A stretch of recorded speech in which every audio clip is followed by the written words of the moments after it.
Student good morning. Welcome to on our class CGPS। तो बच्चों आज जो है अपन व्यवसाय अध्ययन के अंतर्गत कक्षा 12वीं के लिए जो है नियंत्रण की आवश्यकता है महत्व पढ़ेंगे। तो आपको ध्यान रखें बच्चों, इससे पहले मैं आपको सूचना दे रहा हूँ आज जो आपको जो है पेपर आपका जो है अभी टेस्ट के रूप में लिया जा रहा है।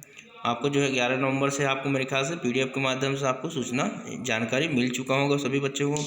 इसमें ध्यान रखेंगे बच्चों, सिलेबस जो है आपका ध्यान रखेंगे, जो 3 माह का जो अभी हुआ है आपका असाइनमेंट, उसी के अंतर्गत जो है आपका अध्याय तक लिया जाएगा। और उसमें ध्यान रखेंगे बच्चों सभी लोगों को कि उसी अध्याय के अंतर्गत आपको सभी चीज़ को पढ़ना है बच्चों, है ना। ध्यान रखेंगे उसमें जो भी असाइनमेंट में कुछ आया था उसमें भी आपका जो है आपको मिलेगा, उसमें कुछ नंबर में मतलब उसमें से कुछ प्रश्न आपको आएगा वहाँ से बच्चों, है ना। 50% के माध्यम से वहाँ से आएगा। अब बाकी जो है आपको उस अध्याय के अंतर्गत भी आएगा। आपको इसमें जो दिया गया है आपको और जो है एक वाक्य में उत्तर के रूप में भी और कुछ प्रश्न के माध्यम से दिया जाएगा बच्चों आपको, ठीक है। तो आप लोग सभी अच्छे से तैयारी करेंगे, बेस्ट आप लोग उसके लिए तैयारी के लिए। तो आइए चलिए उसी का हम देखते हैं बच्चों यहाँ पर नियंत्रण की आवश्यकता है महत्व वाणिज्य के अंतर्गत व्यवसाय के अंतर्गत, ठीक है। चलिए देखते हैं यहाँ पर नियंत्रण की आवश्यकता है महत्व में। व्यावसायिक जगत में नियंत्रण शब्द का विशेष महत्व होता है। जिस प्रकार मानव शरीर के विभिन्न अंगों की जो होता है आपको बताया गया यहाँ पर, है ना, गतिविधियों को मस्तिष्क नियंत्रण में व्यवस्थित करता है। तो उसी प्रकार जो है व्यापार एवं प्रबंध की विभिन्न गतिविधियों क्रियाओं को नियंत्रण के द्वारा व्यवस्थित किया जाता है। प्रभावी नियंत्रण व्यापार को प्रगति का मार्ग दिखाता है ना। हम ऐसे व्यक्ति पर विचार करें जिसका मस्तिष्क जो है स्वस्थ ना हो, जिसे हम पागल या अर्ध पागल जो बोलते हैं, है ना, मूर्ख या बुद्धि क्या बोलते हैं मंद बुद्धि वाले कहते हैं। वह अपने हाथ पैर मुंह आँख आदि की हरकतें एक समान मनुष्य से अलग करता है। मतलब हमसे जो समानता जो स्वस्थ रहते हैं उनके और जो है अस्वस्थ मस्त व्यक्ति वाला जो है दोनों की जो हरकतें में अंतर होता है। उसी प्रकार बिना नियंत्रण का प्रबंध उसी मूर्ख की भांति बिना किसी उद्देश्य की गतिमान हो सकता है। नियंत्रण की आवश्यकता है महत्व किसी भीड़ वाले चौराहे पर लगे लाल पीले एवं हरे रंग के संकेत भी स्पष्ट किए जा सकते। जैसे आप देखते हैं सिग्नल में बच्चों, ट्रैफिक में आप किस प्रकार से देख रहे हैं यहाँ पर जो दिया है नियंत्रण के अंतर्गत, जैसे यहाँ पर ट्रैफिक का सिग्नल बना हुआ है। ये सिग्नल का मतलब होता है नियंत्रण करना, नहीं तो क्या होगा बीच में जो है कहीं ना कहीं बार बार इसमें दुर्घटना होने की दिक्कत रहता है। उसी प्रकार बिना नियंत्रण के भी व्यवसाय में क्या होता है बहुत से नुकसान होना तय होता है, इसलिए इसको ट्रैफिक के माध्यम से भी बताया गया बच्चों। तो चलिए देखते हैं आगे बताया गया है इसमें। तो यहाँ पर बोला गया है यह संकेत यात्रा को किस तरह नियंत्रित करते हैं। यदि ऐसे भीड़ वाले चौराहे पर संकेत को अलग कर दिया जाए तब वहाँ गुजरने वाले लोगों की स्थिति का अनुमान स्वयं ही लगा सकते हैं कि बहुत भीड़ रहेगा, कुछ न कुछ वहाँ पर दुर्घटना होना स्वाभाविक है। जरा विचार करें कि क्या यह संकेत या सिग्नल किसी व्यक्ति के लिए बाधा है। दूसरा है क्या यह व्यक्ति के अधिकारों का काम करता है। बस इसी प्रकार की स्थिति प्रबंध में नियंत्रण की होती है।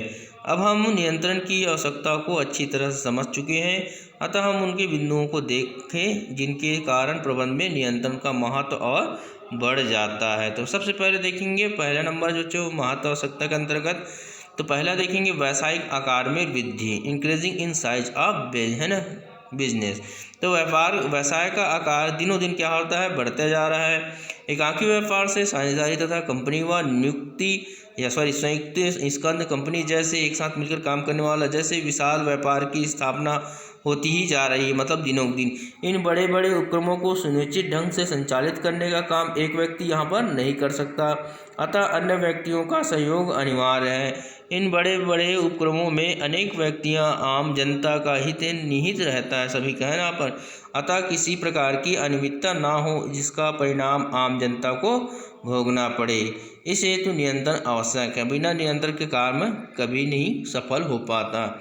नियंत्रण के अभाव में पूंजी के दुरुपयोग की संभावना बढ़ जाती है, अतः ऐसे जोखिम कोई भी प्रबंध नहीं ले सकता वहाँ पर, है ना, व्यवसाय का आकार बढ़ते जाता। तो दूसरा है कुशल कर्मचारी के लिए प्रेरणा करना, मतलब मोटिवेशन ऑफ आर इफेक्शन एम्प्लॉय। मतलब कुशल कर्मचारी नियंत्रण विधि का सदैव स्वागत करता है, मतलब जो भी कंपनियों पर, क्योंकि इससे उसे और अच्छा कार्य करने का सुअवसर मिलता है और अपनी प्रगति का मार्ग क्या है खोजते रहता है। अच्छे कार्यों से प्रबंधकों द्वारा भी, है ना, प्रशंसा भी की जाती है, जिससे कुशल कर्मचारी कार्य के प्रति प्रेरित होता है। साथ ही अकुशल व कामचोर कर्मचारी की जानकारी नियंत्रण द्वारा आसानी से ज्ञात की जा सकती है कि कौन जो है काम ठीक से नहीं किया जा रहा है।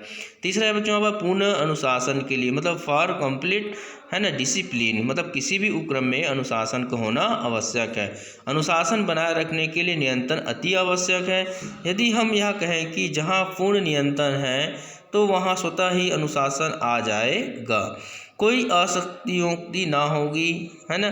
जहाँ पर नियंत्रण का अभाव रहता है वहाँ पर अनुशासन ना होने से अच्छे कर्मचारियों को मनोबल टूटता है, जिससे अच्छे कर्मचारी की क्षमता पर भी बुरा प्रभाव पड़ता है।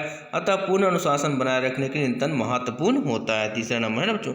अगला है भावी योजनाओं में सहायक, मतलब भविष्य में लेने वाली योजनाओं में भी क्या होता है, नियंत्रण सहायक होता है। हेल्पफुल इन फ्यूचर प्लानिंग, नियंत्रण प्रक्रिया से प्रबंधकों को अपने उद्देश्यों की सीमाएं और अपनी क्षमता का पूर्ण ज्ञान हो जाता है। अतः इसी ज्ञान के आधार पर भविष्य की योजनाएं बनाना प्रबंधकों के लिए सरल हो जाता है।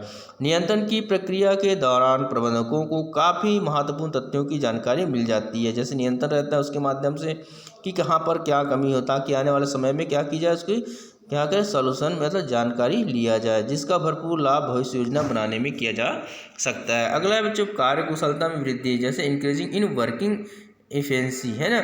जो अच्छे कार्यकुशल कर्मचारी होते हैं वे यही चाहते हैं कि नियंत्रण क्या हो, प्रभावपूर्ण हो, ताकि उनके कार्यों का सही मूल्यांकन होते रहे, जिसके उनको कार्यकुशलता में वृद्धि हो और उनकी प्रगति हो। अच्छे पढ़ने वाले छात्र भी यही चाहते हैं कि विद्यालय में पूर्ण नियंत्रण बना रहे, जिससे अनुशासन बना रहे और उनका अध्ययन कार्य दिनों दिन बढ़ता रहे। यही कारण है कि अच्छे विद्यालय जहाँ पूर्ण नियंत्रण रहता है वहाँ अध्ययन कार्य करने वाले छात्र भविष्य में देश का नाम उज्जवल करते हैं ना। अगला है छठवां जोखिम में कमी, डिक्रीजिंग इन रिस्क।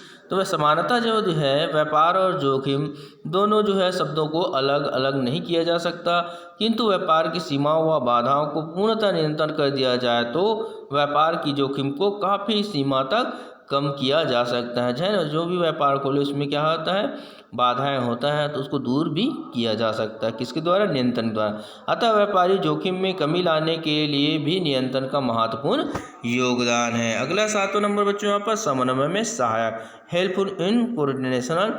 तो इसमें बोला गया है प्रबंध में समन्वय का विशेष महत्व है।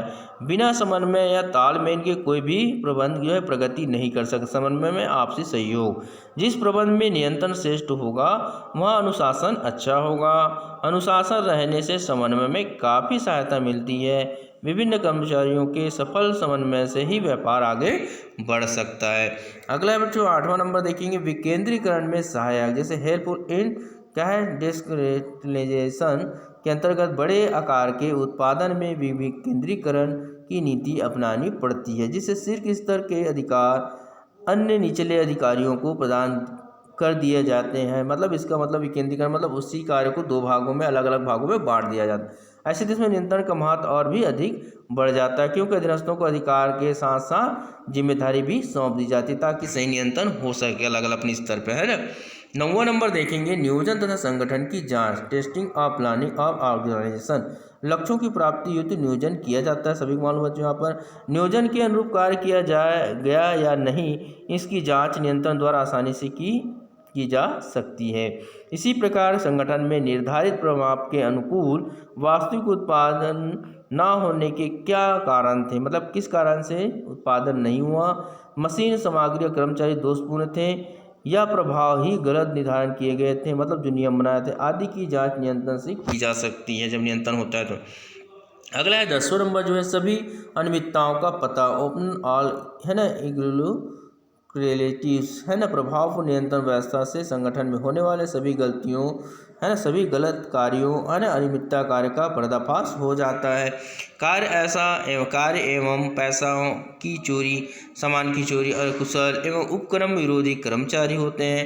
उपक्रम जो है विरोधी गतिविधि जैसे अनियमितता क्रियाएं नियंत्रण से सामने ही आ जाते हैं। अगला देखेंगे बच्चों यहाँ पर बताया गया है जो आपका है उपयुक्त महत्वपूर्ण बिंदु के इंपॉर्टेंट पॉइंट से स्पष्ट होता है कि नियंत्रण अत्यंत महत्वपूर्ण औजार है।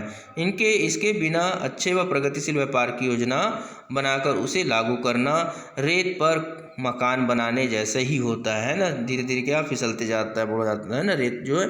तो नियंत्रण के महत्व को एक पतंग के उदाहरण से भी स्पष्ट किया जा सकता है। पतंग का नियंत्रण जब तक व्यक्ति के पास होता है वह सही ढंग से उड़ती है तथा अनियंत्रित होने पर व्यक्ति द्वारा धागा से पतंग को नियंत्रण में लाया जा सकता है।